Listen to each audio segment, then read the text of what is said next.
Okay, we're at the beginning of day 3. It's had 2 full days of running now. Pretty cold last night, 19 degrees. Still some snow on the tubes there.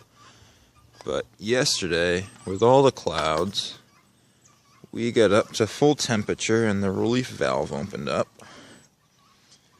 So let's test and see what we've held through the night.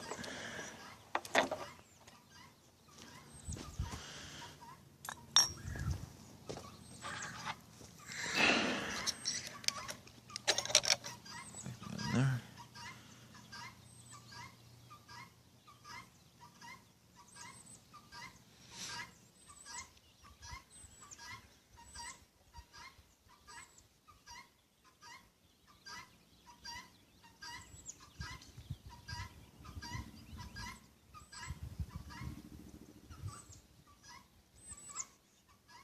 Alright, we still got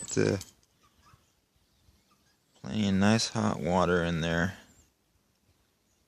So even with it being in the teens at night, we have no need for the backup heater.